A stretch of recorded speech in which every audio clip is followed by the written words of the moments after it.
Well welcome back to parts of speech అండి. Last వీడియోలో noun and pronoun గురించి చూసాము. ఈ వీడియోలో మనము ఇంకా కొన్ని పార్ట్స్ ఆఫ్ స్పీచ్ గురించి చూద్దాం. అందులో ఫస్ట్ వన్ ఏంటంటే వెర్బ్. సో ఈ వెర్బ్ ఏం చేస్తుంది?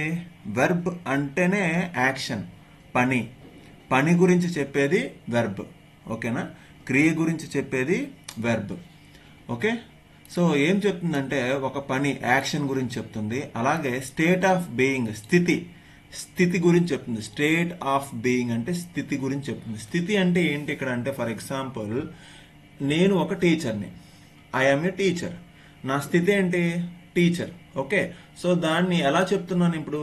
I'm a teacher. ఇక్కడ యామ్ అనేది హెల్పింగ్ వెర్బ్ అనమాట. సో ఈ యామ్ అనే హెల్పింగ్ వెర్బ్ని యూజ్ చేసి నేను నా యొక్క స్థితిని చెప్తున్నా. సో వెర్బ్ ఏం చేస్తుందంట?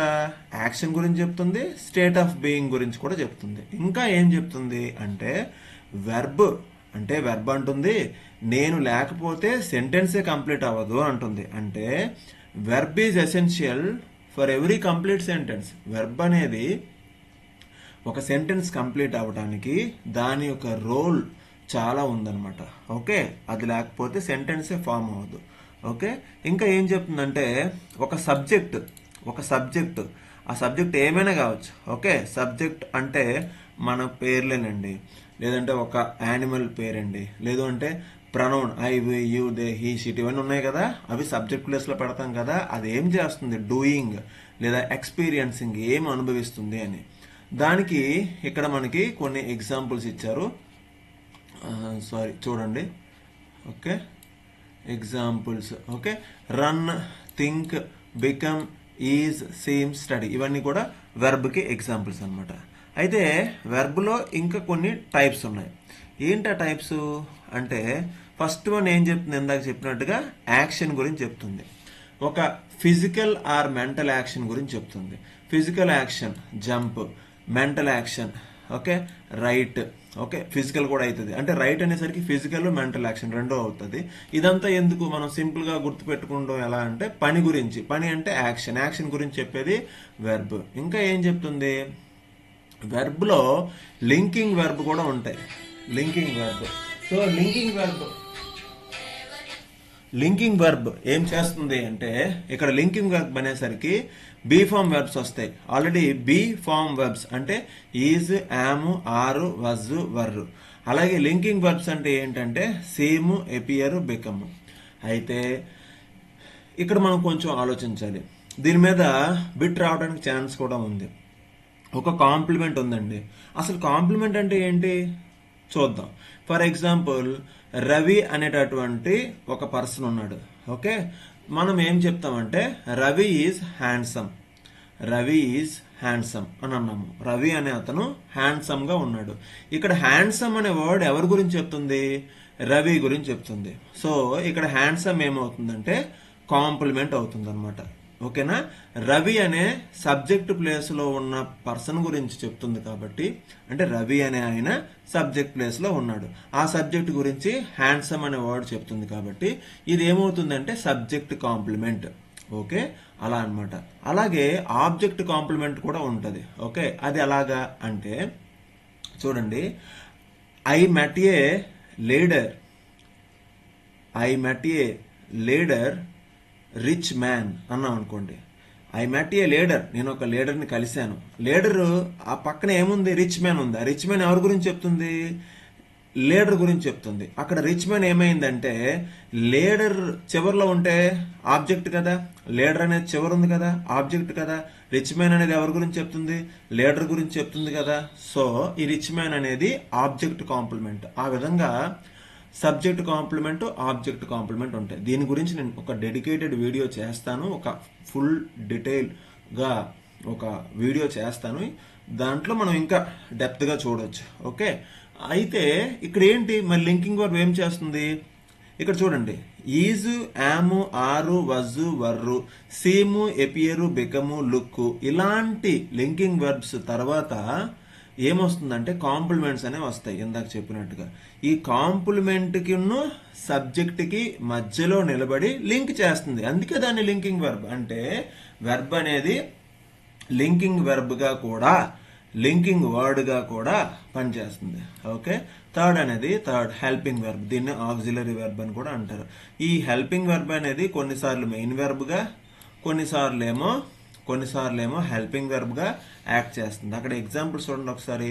రిటర్న్ అనేది మెయిన్ వెర్బ్, హ్యాజ్ అనేది ఇక్కడ ఏంటి హెల్పింగ్ వెర్బ్. మనకి హెల్పింగ్ వెర్బ్స్లో 24 ఉన్నాయండి. ఏంటి అంటే is, am, are, was, were, can, could, may, might, shall, should, will, would, okay, must, ought, need, ఇలా మనకి హెల్పింగ్ వెర్బ్స్ ఉన్నాయి. నా ఛానల్లో హెల్పింగ్ వెర్బ్స్ వీడియోస్ కూడా ఉన్నాయి. ఓకే, అయితే ఇది ఎలా పనిచేస్తుంది? సరే చెప్తున్నారు ఎలా పనిచేస్తుంది అంటే, రేపొద్దున్న క్వశ్చన్ పేపర్లో Lalitha has a beautiful necklace, లేదు అంటే Lalitha has a colourful and shining necklace అన్నాం అనుకోండి, అక్కడ ఏమైతుంది? హ్యాజ్ అండర్లైన్ చేసి ఇది ఏంటి అని అడుగుతాడు. అప్పుడు మనం చెప్పాల్సింది ఆప్షన్స్లో ఇస్తాడు హెల్పింగ్ వెర్బు అంటాడు.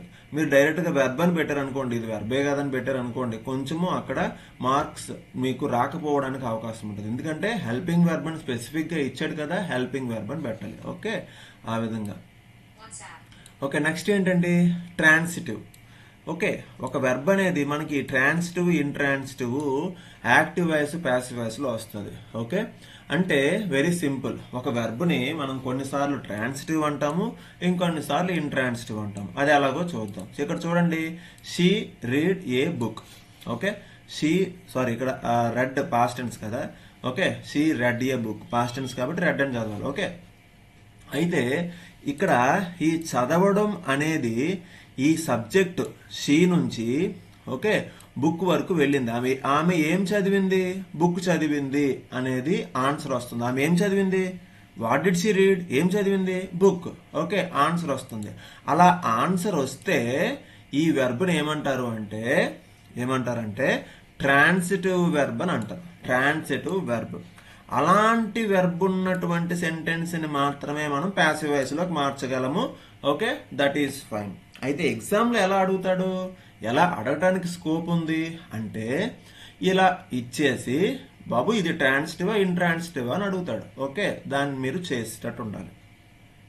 సెకండ్ సెంటెన్స్ ఇక్కడ చూడండి, హీ స్లెప్ట్ సౌండ్లీ. ఇక్కడ కూడా మనం క్వశ్చన్ వేద్దాము. ఓకేనా, హీ స్లెప్ట్ సౌండ్లీ. ఇక్కడ మీనింగ్ ఏంటి? అతను గాఢ నిద్రలో ఉన్నాడు. మనకు కావాల్సింది ఏంటి?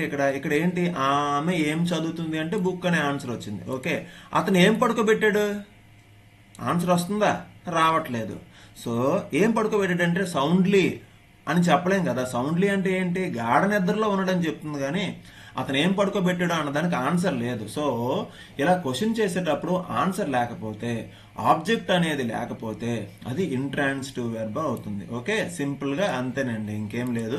ఎగ్జామ్ వరకు అయితే ఇది తెలుసుకుంటే చాలు. ఎక్కువ దీని మీద మనం రీసెర్చ్ చేసి అనాలిసిస్ చేయాల్సిన అవసరం లేదు. ఓకే, నెక్స్ట్ ఏంటి? యాడ్జెక్టివ్. ఓకే, సో యాడ్జెక్టివ్ ఏం చెప్తుంది? యాడ్జెక్టివ్ ఏం చేస్తుంది అంటే ఒక నౌన్ గురించి కానీ ప్రొనౌన్ గురించి కానీ వివరిస్తుంది. యాడ్జెక్టివ్ తెలుగులో విశేషణం అంటారు. ఇక్కడికి వచ్చేసరికి నౌన్ గురించి కానీ ప్రొనౌన్ గురించి కానీ వివరిస్తుంది లేదా మాడిఫై చేస్తుంది. సింపుల్గా మీరు వివరిస్తుందని గుర్తుపెట్టుకోండి.